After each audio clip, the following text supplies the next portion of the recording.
I'm Carmel Donnelly. I'm the Chief Executive of CIRA, and I'd like to begin today by acknowledging the traditional custodians of the land wherever we are. I'm coming to you from Wanigal land. Wherever we are on Aboriginal land, we pay our respects to elders past, present and emerging, and extend that respect to all our Aboriginal colleagues and stakeholders and customers. It's my great pleasure to introduce our facilitator for today's launch, Eva Koromilas. Eva is a Principal Behavioural Advisor in the New South Wales Behavioural Insights team. She has qualifications in behavioural economics and lots of experience applying behavioural insights across Commonwealth and New South Wales governments in areas such as domestic violence, cyberbullying, regulatory compliance, drought relief, flexible work. Thanks, Eva, for facilitating today, and over to you. Thanks so much, Carmel, and thanks everyone for being part of this special event today. I'm super excited about this event because the launch of the Lived Experience Framework is such a significant milestone in the work that CIRA are doing to improve mental health at work. Essentially, what the framework is enabling us to do is to better collaborate and engage with people who have real life experience of mental health challenges, and then use those insights to better inform the policies and programs that government is developing. And what I really love about this initiative is that it speaks to everything that we care about in the Department of Customer Service. We're all about putting the customer at the centre of what we do and creating initiatives that reflect and meet the unique needs of New South Wales citizens. We're really lucky today to be joined by a stellar lineup of speakers. We're going to start with an opening address from the Minister of Customer Service, Minister Dominello. Then we're going to have presentations from some key leaders in our mental health community, including Irene Gallagher, who's the CEO of Being, Gemma Roberts, who's the Deputy Commissioner of the Mental Health Commission, Camille Wilson, who's the founder of Grow Together Now as well. So thank you so much to the speakers for joining us. We're really proud to have ambassadors who are not only experts and leaders in the field, but who have a lived and living experience of mental health, so they can speak about the topic with authority and authenticity. After the presentation, we're going to have a live interactive panel with our speakers, and you'll all be able to ask questions. You actually will be able to ask questions during the event as well. What we'll do is we'll save those questions though until the panel session, so that we can answer them all together. Just in terms of the format, we're really trying to make the most of the technology that we've got today. We're going to use a mix of live stream and pre-recorded videos. We're going to start off with some videos from some of our panelists, and then we're going to have the live panel after. So it's going to be a full multimedia immersion. I also want to point out that this event is going to be recorded, and we're going to be making it available to you after the session as well. So to kick off, we're going to have a very special address that the Minister has prepared for us to show his support for the program and also set the scene for the rest of the session. So take it away, Mr. Dominello.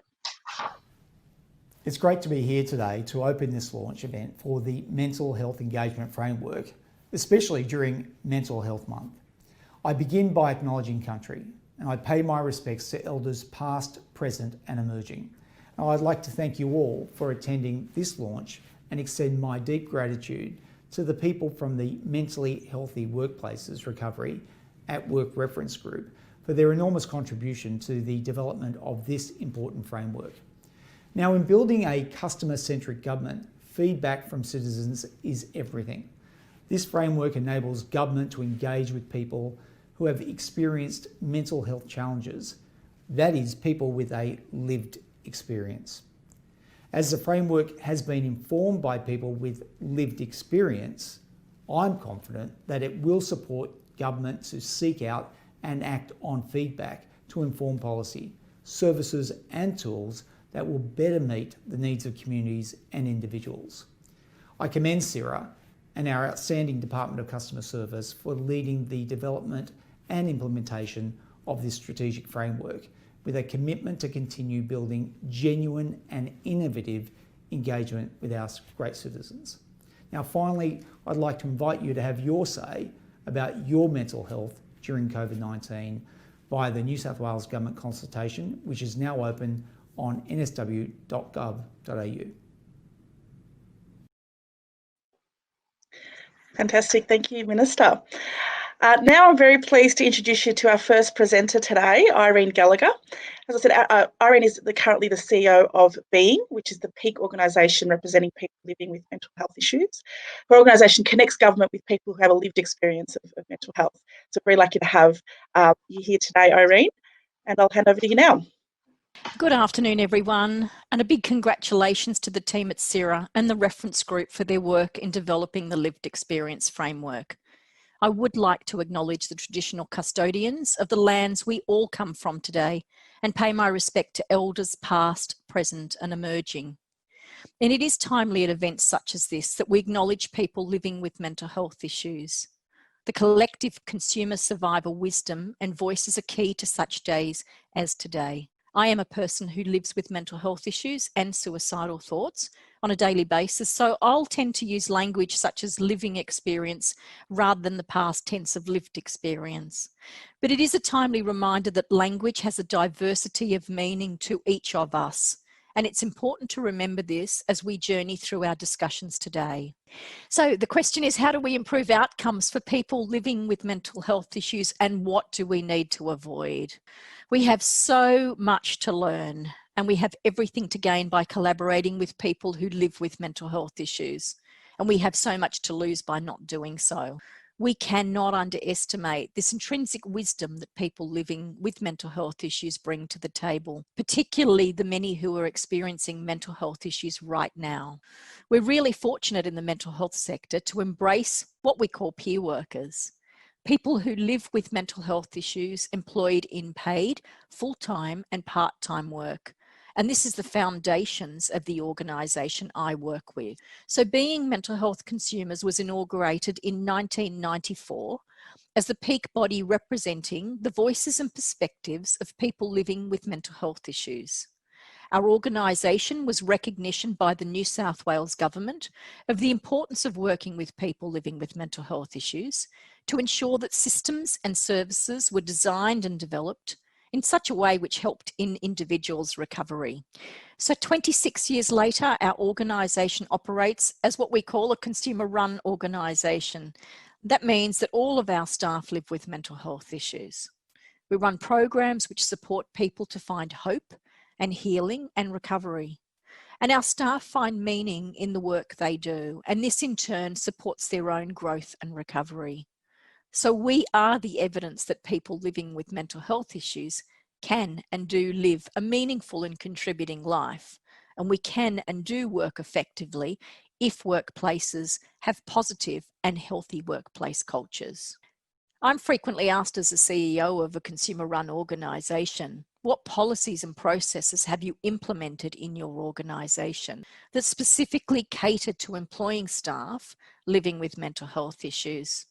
And my response is that we need to move beyond policies and look to workplace cultures which embrace people living with mental health issues rather than ostracising or isolating them.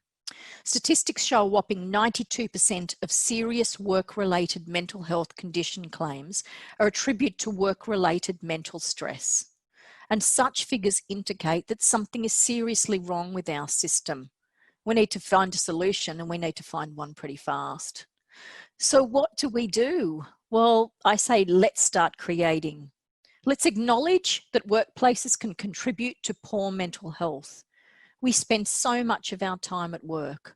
So let's be honest about mental health in the workplace the way we are about physical health issues. Let's acknowledge that we're dealing with human beings, with feelings and emotions and stories. So let's create cultures which acknowledge that feelings matter, emotions matter. We can't just park these outside the door when we arrive at work. And I recall one workplace actually saying that to me and being absolutely horrified. Let's create positive and mentally healthy workplaces which allow for a flow of conversations around mental health issues. Our lives are intrinsic webs of stories, and our narratives shape us. So let's create safe spaces for disclosure where people can share their stories in a safe way. Such positive cultures will decrease absenteeism, increase productivity, but importantly, create a ripple effect of change to healthier workplaces and create workplaces which help people to recover and heal. We do owe it to ourselves, our loved ones, our families, friends, our community and society as a whole to view our workers through the lens of compassion and kindness. Perhaps then our workplace cultures would drive this change and we would have mentally healthy workplace and communities. Thank you so much for that, Irene. That was really great. I really appreciated the point that you made about acknowledging both the lived and living experience of people with mental health issues, and also looking beyond just improving policies, but also looking at improving workplace cultures. So hopefully we can talk more about that in the Q&A. Now we've got a presentation from Jenna Roberts, who's the Deputy Commissioner of the New South Wales Mental Health Commission. Jenna's got a long history of working in the front line to support people with mental health. And she's going to be talking to us about why engagement with people with lived experience is important when developing mental health policies and projects. You know, this is a really broad question, and I think it's evident that there's not one size fits all when it comes to lived experience. So it's important to recognise the diversity of individuals' experiences, whilst also demonstrating that we know that just because one person's had an experience doesn't mean that that is going to be the experience across the board. So just putting that out there right away. And also, you know, when we think about lived experience, I think that term has come a long way to what it used to be. Like, my mum now knows what lived experience means. I think most people know what lived experience means, but the in-depth knowledge of what lived experience means, I think, when it comes to mental health issues or health issues, it goes beyond just the person. It goes beyond just the person. Their families, their carers, their workplace, their social groups, the people around them in their environment. So that's something to take into consideration as well. Lived experience. When we've now gotten quite good at involving people with lived experience, not just on a direct service perspective, but also as far as policies and procedures, and ensuring that there are every level of implementation of a plan, such as this, or policy or initiative. So I think that's something to really be congratulated on. Lived experience.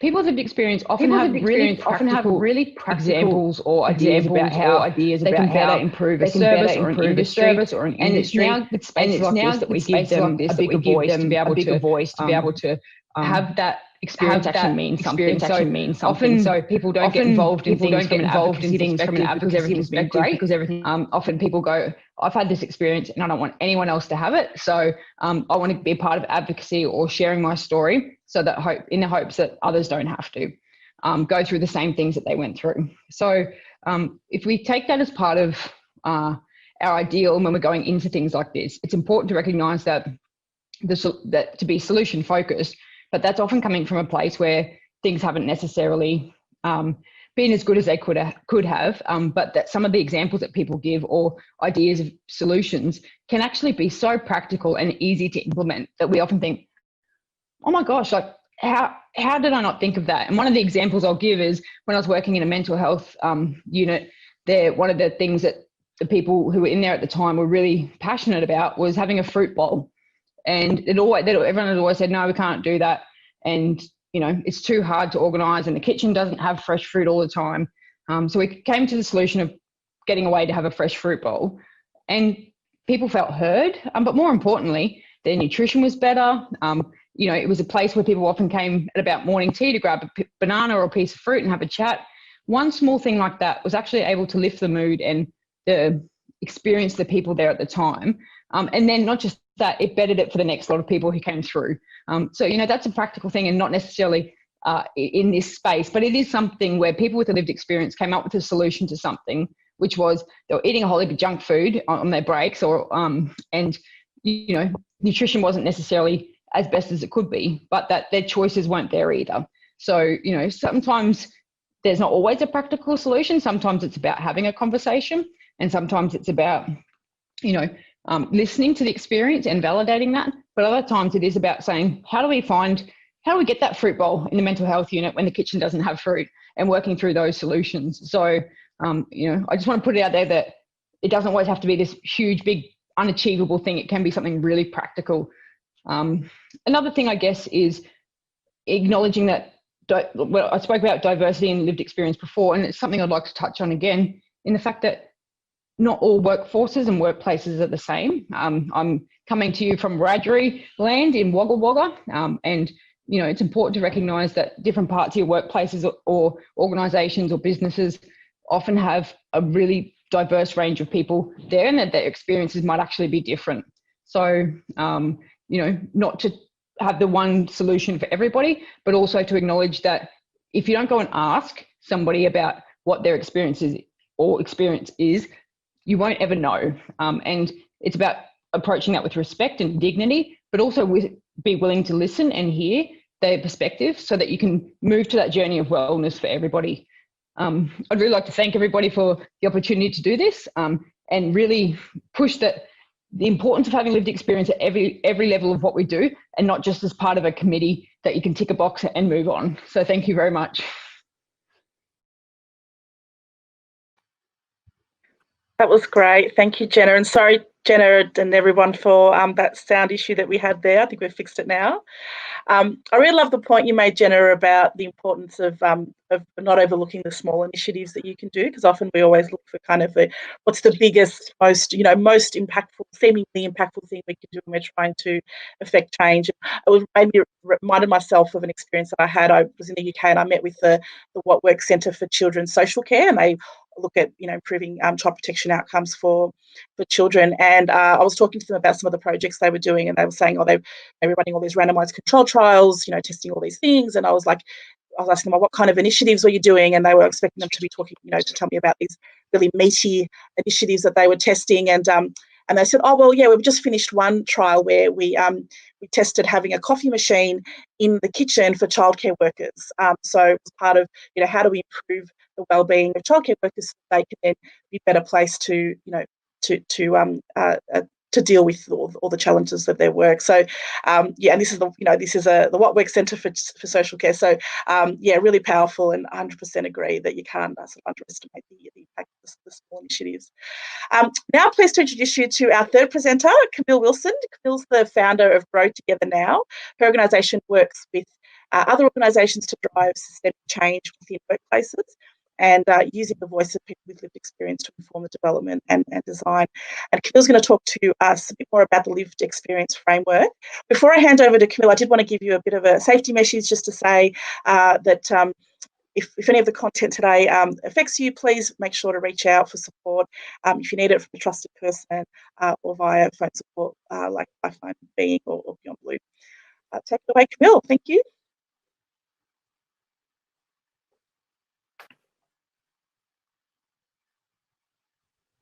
Thank you so much for having me today, this afternoon, at today's launch for the Lived Experience Framework.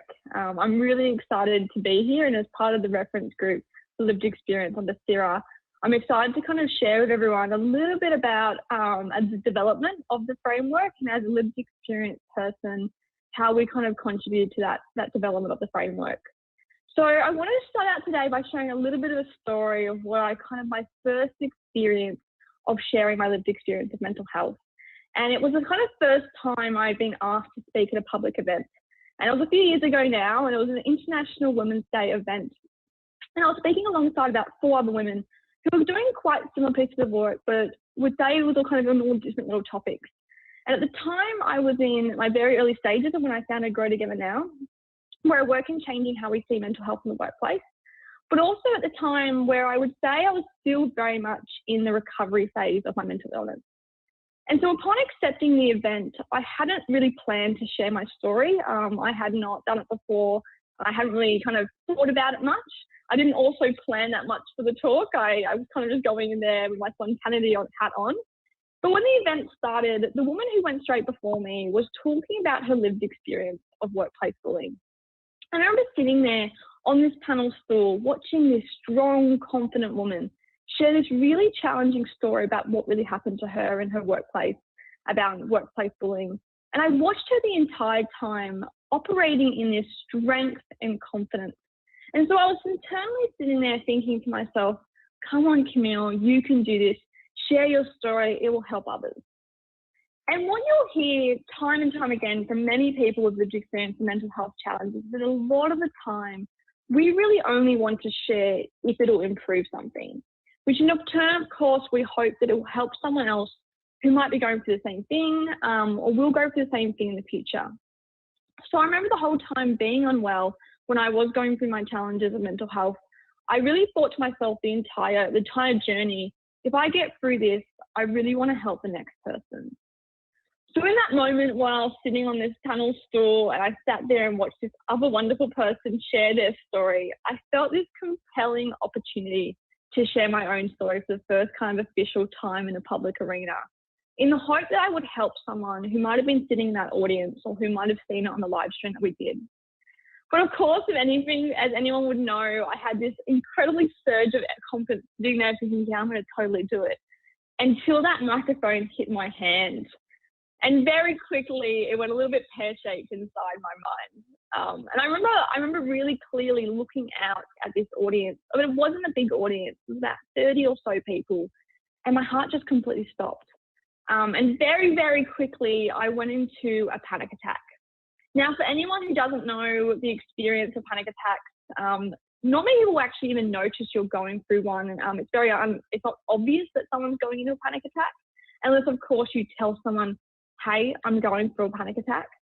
So the next, I think, 5 or 10 minutes, I fumbled my way through my personal story, sharing bits and pieces of my diagnosis of depression at 16 years old, followed through with experiences when I was a bit later on in my mid-20s when I was diagnosed with severe generalized anxiety disorder. And reflecting on that moment when I was thinking about the engagement of lived experience voice, it really reminds me of a couple of things that I think are really important to acknowledge when we actually are considering how we engage with those with lived experience and mental health. Part of this framework, one of the really significant parts that our reference group had a lot of time discussing on were the guiding principles that formed the foundation of this framework. Why? Because we all know how hard it is to share our voice, to actually share the story of our lived experience. But we also realise and acknowledge how important it is to do this to improve the services we have. So the actual importance of this framework is critical if we actually want to improve what we're doing in this space. So this afternoon, before we go into the live panel, I really just wanted to focus on two of I think, the most important guiding principles, which are inclusion and improvement. And by focusing on these two specifically, I want to share how this framework has been developed, with the contribution of our reference group, to represent best practice for engaging those with lived experience of mental health. So if we think about engaging with the voice of lived experience, we have to begin by acknowledging that it is a two-way relationship, with the consumers sharing their personal stories, going into the situation to go share. And then you have the organisations that are responding to that information and deciding how to incorporate it and embed it into what they're doing. So if we begin by thinking about the first part and we think about asking people to share lived experience to improve our systems, potentially improve our policies, our resources that are available, what we sometimes really underappreciate is actually the process in which any person goes through to be able to safely and effectively share their voice. Something I think I even personally underestimated on that event where I tried to do it absolutely last minute. We aren't asking people to share their favourite type of ice cream or what they did on the weekend. We really are asking people to share some of the most deepest, the most difficult parts of their life. And to do this safely and effectively, we need to acknowledge that we genuinely want to hear from all stories of the experience, that we have to recognise the importance of the process in doing so. Because every person is going to feel safe in doing this in different ways. For some people, it might be an open forum, it might be our traditional consultation practices. For other people, it might be doing it by face-to-face is really the only way they're going to find safe to do so. For some people, it might be sharing via an anonymous survey or a pin board or something digitally where they can kind of keep themselves safe in the process. And nobody can decide what one best way is to share feedback. So what this framework does is in which it allows the lived experience people to come forward and have a safe, and I think what the big word is accessible way of sharing their story by using these digital innovations that we have as part of this framework. Without acknowledging this importance, we aren't actually truly appreciating the diversity in which the lived experience voice, exists, that we can truly probably benefit from hearing kind of that vast diversity that it does happen for people. So the next part of the framework I want to talk about, so obviously we've spoken about the consumer, and I think part of the first part of the framework we need to acknowledge is important is actually encouraging people and providing that safe way of sharing. So the other half of the framework, which we also need to acknowledge, is this idea of improvement. We've all had that friend in the past where they've asked us our opinion on something and advice, and we've given them this opinion and advice, and we're being super excited by, we're going to have this good advice for ourselves. And then maybe in a day's time or, a week's time, they make a decision, they've completely disregarded everything you said, and they've gone ahead with the complete opposite thing that you suggested them to do. Now, very quickly, that feeling of going, well, why did I share with you what I said in the first place?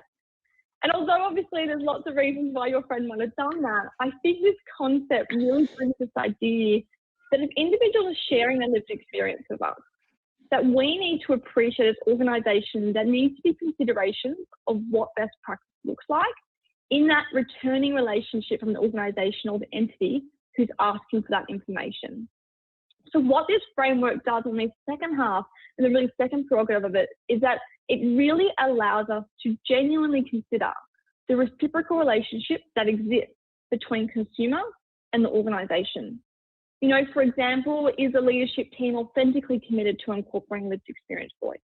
Do we have a commitment to bring on genuinely what people have to say in a way that is respectful and open?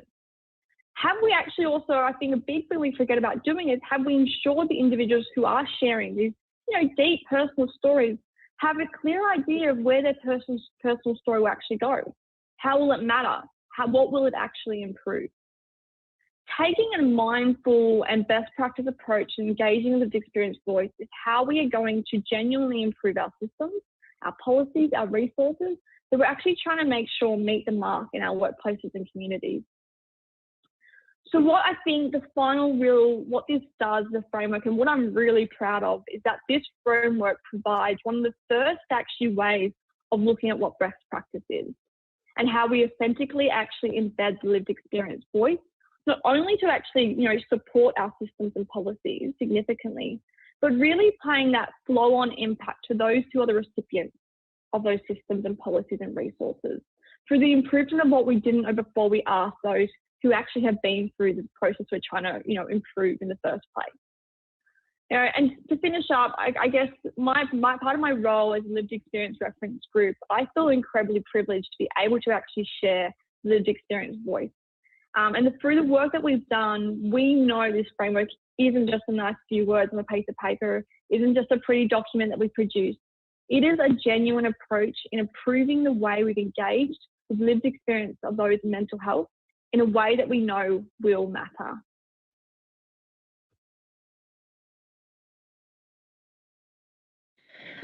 Fantastic. Thank you so much, Camille. Thank you for sharing your story as well. I think through sharing your story, you showed the power of getting others to share their stories as well. So thank you. And also really like the point that you made about the principles of inclusion and improvement, and that we need both elements to make change happen. So thank you.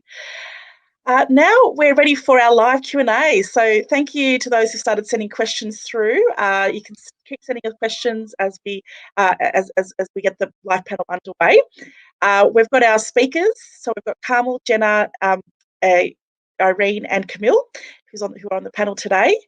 And we've got about 20 to 25 minutes for questions. So we'll get it underway. So you've got time if you still want to get your questions through.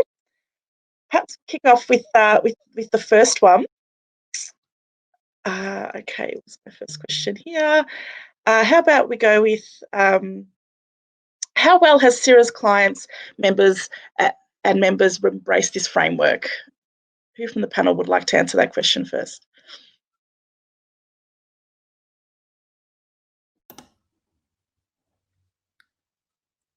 So I guess I'll just jump in and take the lead on this one, in the sense that obviously we were involved as a reference group, we were involved in the launch, and today I think is the first official day we've actually launched this framework. So it's very exciting to have the opportunity from this day forward to actually share that with our clients and our members about how they can use it going forward. And where I see this really making an impact is for organisations and the members who work alongside CIRA, and even internally in CIRA, to start changing the way in which we approach engagement.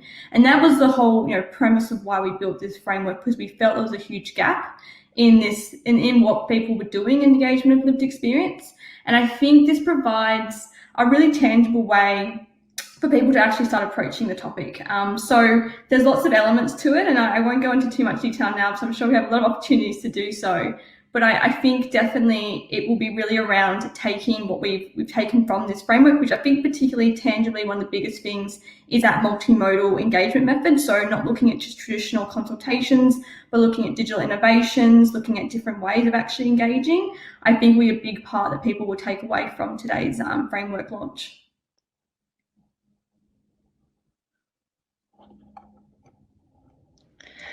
Thank you. Carla, would you like to say something on that as well? Well, look, I will just say it's a launch. This is the beginning. There has been a huge amount of work and support and people embracing the need for this framework. But we will, I'll talk a little bit at the end about some of the next steps, implementing it and implementing it in a way where we're true to the whole intent of engaging with people with lived experience all the way through as we learn is what we're committed to doing. And probably come back and ask us in a year, because we want to see how strongly it stands up and how widely it's going to be used. Awesome. Thank you, Carmel. Okay, another question, perhaps for Irene this time. Irene, can you tell us why language is so important? Thanks, Eva. I'm incredibly passionate about language. I mean, language has different connotations to all of us, doesn't it? And today, you know, we're hearing language such as lived experience, living experience, consumers. There's so much terminology that's out there. But at the end of the day, we are talking about people who either currently live with mental health issues themselves personally, or alternatively have lived with mental health issues in the past. And they're the voices and the perspectives that we want to hear, and particularly those who are currently living with mental health issues. This is absolutely critical to us having an understanding, a broader understanding, and designing and developing mentally healthy workplaces the way that they need to be, free of stigma, free of discrimination. And I think it's really important that we remember that language has different meanings to different people, and how people understand language is absolutely integral to their own well-being. I could go on for hours on that one, so I'll stop there. Thank you so much, Irene. I think, Irene, I just want to, do you mind if I add? I just think that we're in a constant learning phase of language. And, you know, I've been in mental health for quite some time, like as we all have been, for many of us in the call today and in the panel. But Irene's the first person I've actually heard to say living experience of mental health. And so I think we've got to acknowledge that we are constantly learning what language is, you know, and I don't say like the word right, because I don't think there's a right way just yet in how to refer to things in mental health. But it's just, I think we've got to kind of be prepared that for some days and some, you know, for the next few years, maybe decades, we will be consistently learning about what language means, about what it, you know, what it represents and what it means that each person actually engages in this process. So I think we just got to remember that as we kind of go through this kind of conversation. Thank you, Camille. We've got a follow-up question for the panel. We'd like to hear more from Irene on the use of the term people with living experience and the implication of this in her work in workplaces. Irene, would you like to speak to that? Absolutely. Yeah. Thanks for the question, Michelle. That's a good one. So in the workplace that I work in, being mental health consumers, as I mentioned, we're a fully consumer-run organisation. That means that all of our staff live with mental health issues, also emotional distress or mental distress, and suicidal thoughts or ideations or attempts, even currently or in the past. And so for us at Being, our language is incredibly important, and the terminology of living is absolutely critical, because it's the real life stories that we're hearing currently.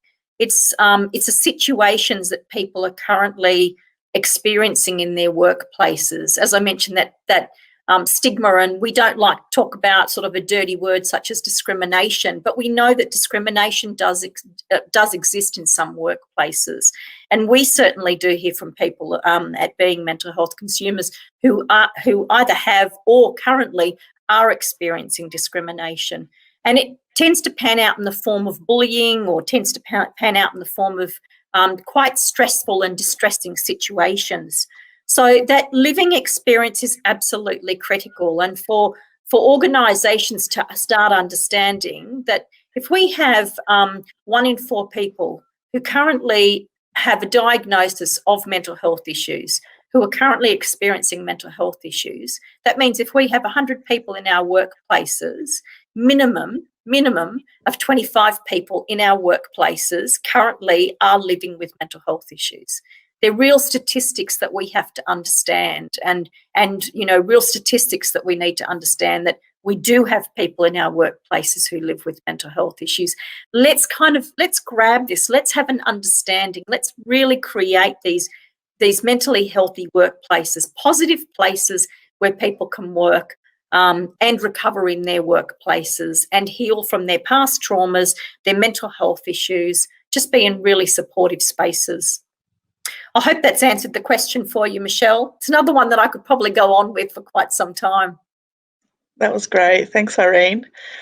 Okay, we've got another question. Perhaps, Camille, you might want to start with this one. What value can lived experience bring to the workplace?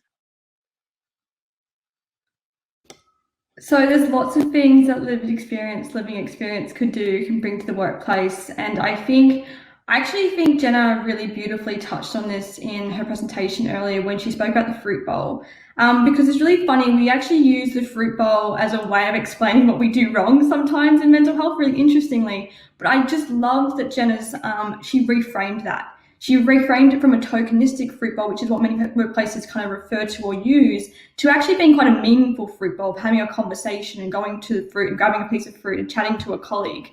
So I think that actually really represents the way in which lived experience can change what we do as a gesture to actually a meaningful approach to responding to mental health in the workplace. If you consider anything like policies, procedures, the ways we address mental health, at the end of the day, we wouldn't build a product for any of our customers in any kind of industry if we didn't ask the customer what they liked. I don't think that business would succeed. And it's the same thing applies when it comes to building anything for mental health in the workplace. There is no value. We can't actually address mental health effectively in the workplace without asking the employee who knows what it's like to not be okay, who knows what it's like it's hard to get out of bed in the morning, or to get into a client meeting when you have any panic attack happening as you go into the client meeting. It really is an absolutely critical way of developing anything we do in this space. And I think there's lots of ways you can do it. I actually engage lived experience, which is what this framework actually provides. Thanks. And I think that's I'll just quickly add, sorry. I think it's a really important point around making lived experience part of, or living experience part of every workplace at all levels. So I remember the first time I heard somebody say that they were having a mental health day, and so it was one of the staff they work with. They rang me up and said, "Oh, just so you know, I'm a bit crook today. I won't be coming in." I said, "Okay, that's fine," and we went through all the normal stuff. Then the next day when they came back, I said, "Oh, how are you feeling?" And they said, "Well, actually, I just needed a mental health day." And they said it kind of so. They'd obviously been playing, but there was other people around. It was just said with such kind of natural expression, and like they felt safe in doing so. So obviously in the first instance, they were just kind of touching base, and then the next day they felt comfortable, and you saw other people looking around and going, "Oh," and I made sure that my reaction was, "That's really great. I'm really glad that you did that. It's important to look after yourself." And now we actually talk about mental health work days a little bit more openly than we ever did before. And that's just, again, these little examples sometimes get overlooked for putting things into policy and things like that. So you will not know what lived experience can bring to your workplace until you actually do it. And so I think my first little bit of advice is have a crack, involve people, start talking about it, talk about mental health days, talk about, what people can bring. And I think start talking about things with the right language and starting to educate yourself so that you can get people's response, and be willing to listen and hear people, even if it's what you don't want to hear. So I think that's something that I would really encourage Jenna, workplaces just really quickly, to do. I think you're right, and I think you start small, because I know a lot of companies I talk to about this are like, "Oh, but I don't want to open the can of worms." And I'm like, it's not a can of worms, it's a can of great opportunity. It's always that fear that comes with the the conversation with the question of what's up, guys, and how's got work going. So I think you're right, starting small and making those small things meaningful is actually a really great approach to workplace mental health and really looking from a lived experience lens. Thank you both. That was really great. We've got another question here from James. Where do you think organisations fall flat when they engage people with lived experience? Someone from the panel that would like to address that one first. Good question. Can you go, Jenna? Oh, I was just going to say, I think fall flat is a little sometimes harsh, because I guess sometimes most workplaces, I think, are trying to do their best, but where they probably fall flat or fall short is by not doing it in a meaningful way, or not being open to hearing things that they don't want to hear, and also probably not doing enough research. The fruit bowl is a great example of just doing one thing and then letting it go. Something that I learned recently was around anonymous surveys. So asking people in a team meeting about mental health or any subject that's difficult can often get people looking down or sideways or at each other. But if you have a whole range of tools for engaging with your workforce, and one of those being an anonymous survey, people probably feel safer and more willing to open up and give you feedback. I think having things available for doctor's appointments on work time, or one of the best things that has ever happened to our organisation is EAP. And again, on its own, if it's just used as a tick box, isn't the answer. But if it's used as that suite of tools that we can bring to a workplace to support people who are living or have lived experience of mental health issues, it can be really meaningful and touching. And I actually had a staff member come to me yesterday and say, I've only got one session of EAP left. I'm a bit worried because I don't feel like I'd have enough sessions left to do what I need to do.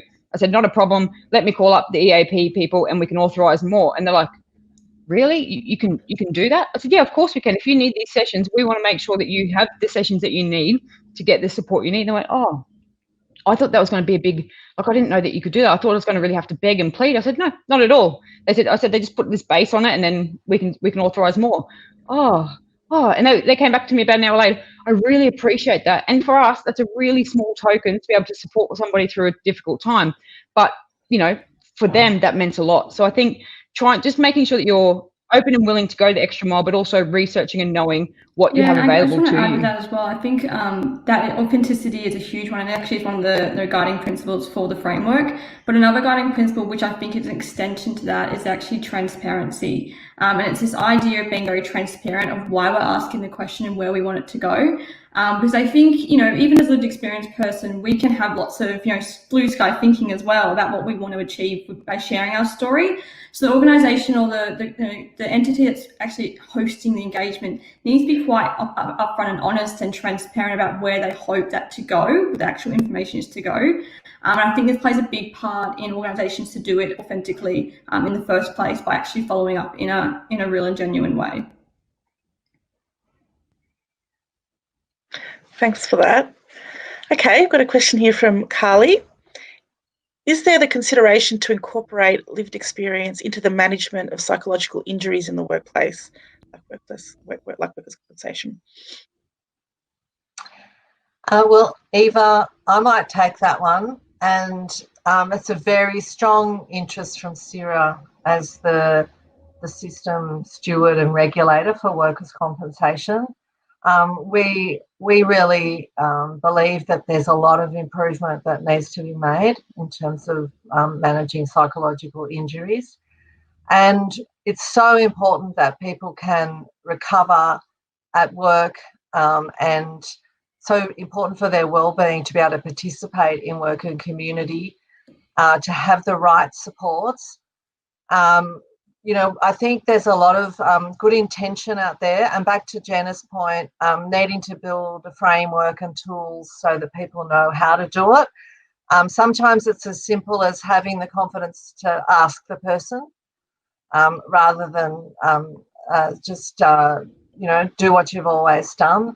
But that's at an individual level, and we at CIRA are really going to be very closely involved as these frameworks rolled out, looking for how can it then be embedded, how can we improve the experience and the outcomes for people who have workplace injuries, whether it's a psychological injury or a physical injury. In fact, often the whole person's well-being needs to be supported. And people may think that you're having a physical injury only when in fact there's also a psychological injury. I think even the testament, the idea of actually referring to it recovery at work rather than return to work, even that language change, I think you're already incorporating lived experience into, and I'm not an expert in workers' comp, by no means, in psychological injuries, but I think that education, that it isn't, like the workplace actually is good for mental health if you have a good culture. But it's really about, like I said, that language that Ciara is already using, recovery at work, instead of looking at it purely, you leave if you want to recover, and then you come back when you're ready. It's actually a process, a continued mindful process for those with lived experience to actually recover at work, with the workplace being a big part of a positive recovery. I would just add to that too, Camille. I agree, and I think this is much bigger than workers' compensation. We need to have inclusive workplaces that recognise work is good for our well-being, but also workplaces that are good for our well-being, and that can prevent psychological injuries. But it can also mean that people who might experience mental health issues from time to time can have their engagement with work also adapt to keep them connected to work. So some of the things that are really important in language, we think about recovery sometimes with, an old way of thinking that's as if it's a broken arm and then it gets pretty much better. Whereas it may actually be living with, and I like Irene's, living with, living experience. And every day is not the same as the day before or the day after. So it's much bigger than workers' compensation. It's the whole preventing and recovering and living with, and having as many people in our community able to participate in really good, safe work, because it's going to improve their individual and all our well-being. Thank you, Carmel. Thanks, everyone. I think we've got time for one final question. So we've got this one up on the screen. Why is it important to engage with the lived experience community? Irene, do you want to kick us off on that one? Yeah, absolutely. I mean, it's a really great question. On one hand, we're talking about why do we engage with the lived experience community? And as I mentioned in my presentation, we have so much to lose by not engaging with people who live with mental health issues. But let's not just segregate into a lived experience community and a non-lived experience community. Let's identify that actually we're all the same. We're human beings with feelings and emotions, with dreams and desires and passions for our lives. Let's make sure that we're inclusive. And I do feel like if we start talking about a lived experience community, we're othering people with mental health issues, rather than actually ensuring that we have inclusivity and non-isolation. We've got absolutely so much to learn from people who live with mental health issues. There's so much of a focus from a WHS perspective and an OHS perspective around physical health issues in the workplace. Let's step it up and start having processes, policies, procedures, but also cultures that really embrace people living with mental health issues so we can start those conversations. So, for example, if someone has a physical health injury, there'll potentially be, condolences, I'm so sorry to hear that you've injured yourself. If someone comes into the workplace and says, I'm really struggling with my mental health, wouldn't it be wonderful if we had workplaces that said, how can I support you? Is there anything that I can do for you in the workplace to take some stress or take a load off you so that there isn't the added pressure on you at the moment now? So I think rather than sort of saying lived experience community, let's talk about all of us. Let's think of a holistic perspective of all of us and how we all connect together, but just focus a little bit more on the mental health aspect of our workers rather than just the physical health aspect of our workers. Thank you. Okay, I think we might be able to squeeze in one more before we have some final thoughts from each speaker. How do you build trust in a workplace to encourage people to engage in initiatives and provide their lived experience? This is a big one, and I think it comes back to starting small. I think when we think about lived experience, I think I mentioned in my presentation, we sometimes think, when we instantly think about lived experience, we go, well, we'll just ask the question, or we might just say, are you okay? And someone can answer really easily. And I don't think it ever works that way. And I don't think it's ever going to work that easily, because this is, sometimes some people's lived experience could be quite traumatic. It could be a lifelong process. If someone I didn't know in the workplace asked me to express my lived experience without any context or about any relationship, I wouldn't express my lived experience, even though I'm someone who heavily encourages people to do so.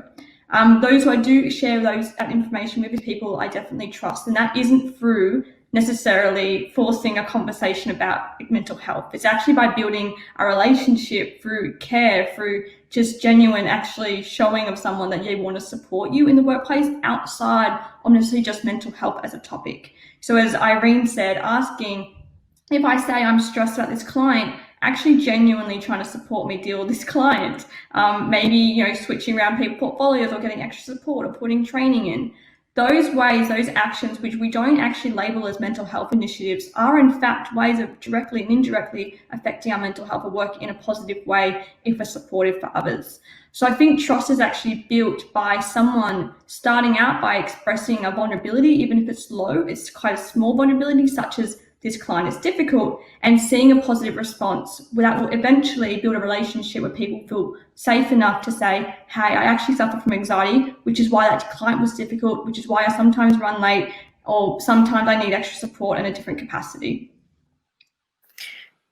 Do you mind if I just add to that as well, that when we're talking about how we build trust in the workplace, trust isn't about commencing a process when you employ people.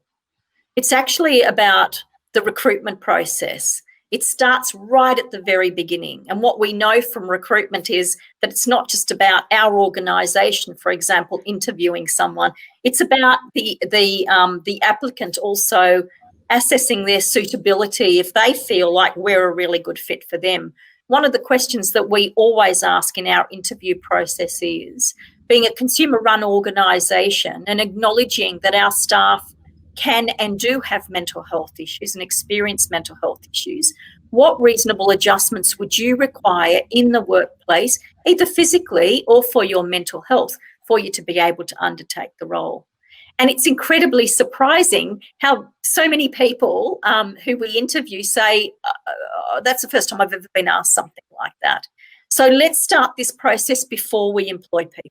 Let's demonstrate that we can really have mentally healthy workplaces when people are first engaging with us. And I think that's a key. Let's not leave it till when we employ people. Let's start that process right at the very beginning.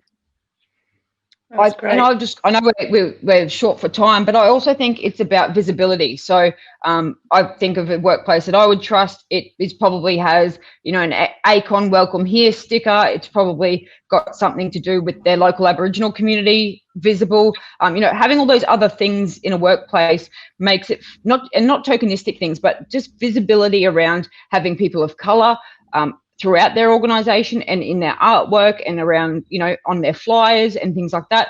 That creates a sense of safety, which in turn can create a sense of trust.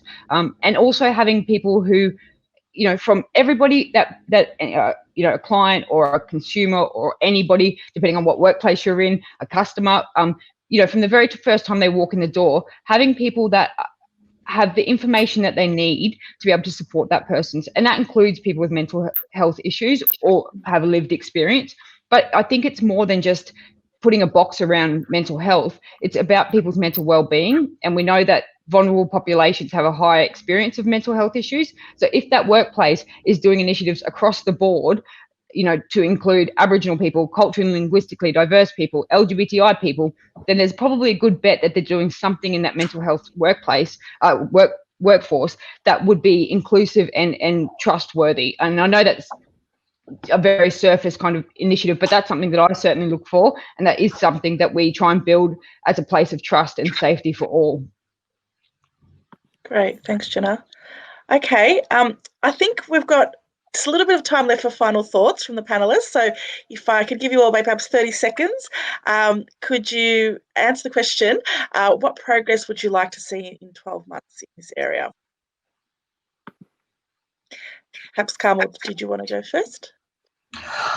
Oh, well, if you don't mind, I might tell you about what we are planning to do, and certainly we'd love to have people participate all the way through. Next steps are going to be some briefings for leaders across the customer service cluster, and then inviting suggestions for the first projects that we'll implement the lived experience framework with. And we'll go with 3 projects and then learn and improve and work on embedding them from there. So quite in line, I think, with some of the other panel members in what they've said about, building the learning and the trust, and starting small and then getting bigger and bigger. Fantastic. Irene, did you want to tell us your final thoughts? Yeah, can you just repeat the question again? I got carried away listening to Carmel. I thought that's fantastic. I'm going to fly the flag. That was a question. What progress would you like to see in 12 months in this area? Oh, well, we can't deny. Let's reduce stigma. Let's reduce discrimination. Let's acknowledge that they're 2 separate things. Let's see how we can work collaboratively together, how we can amplify that the living experience voice, how we can have people with mental health issues feeling safe to be able to reach out when they need help, rather than feeling isolated or ostracised in the workplace. I think it might seem like it's a tall order to have this massive change in a 12-month period, but they say it takes a village to raise a child. We kind of are the village. We are the people that can get behind our people that have attended and listened as well into this event. Let's all get behind and give it the energy that it deserves. And congratulations to Sarah and other departments for the great work that they're currently doing at the moment too. Fantastic. Thanks, Irene. Camille, did you want to give us your final thoughts? 30 seconds. It's an interesting question, because I guess I am in a position where I'm really excited to see where the framework goes within internally in CIRA, and I know they're the leader in the space, so I'm really excited by that journey they're going to take and to share that with everyone else. And I hope that in 12 months' time we do have this, either the same panel or a panel to represent what we CIRA have done. But I would love to just see more organisations in general taking on board and actually engaging with lived experience. Not from as Irene said, that you have to be, obviously conscious you're not trying to create an other community or, put them into a lived experience community box, but actually really taking that authentic approach when I come to mental health in the workplace, and that really authentic approach by actually identifying and figuring out, taking the chance and saying, can our lived experience people, want to be the champions of change for our organisation, because that really is a big piece of success when it comes to mental health programs. So I'd love to see that alongside obviously what CIRA is doing, which I think is pretty incredible. And yeah, lots to come, I think. Fantastic. That's true. Thanks, Camille. And Jenna, did you want to finish us? I'll be quick. Continuous improvement. I think, it needs to be about continuous improvement and the transparency and reporting about what's working and what's not. And, that kind of non-judgmental approach to making sure that we get it right. Fantastic. Thank you, Jenna, and thank you to all our presenters and participants today and everyone who posted a comment. You're going to be getting a follow-up email after this event from CIRA, and it'll include links to some resources, also a link to this webinar, and also a link to a survey to provide your feedback. So please complete that. Now I'm going to hand over to Carmel, the CEO of CIRA, who's going to make some final remarks. Thanks, Carmel. Thank you, Eva. And look, I'd just really particularly like to thank and acknowledge the Recovery at Work reference group and everyone who's contributed to the framework, and also everyone who's contributed to this event. There's a lot of work that goes on behind the scenes, and also our panel, to yourself, Eva, for facilitating, and then also for Camille and Jenna and to Irene.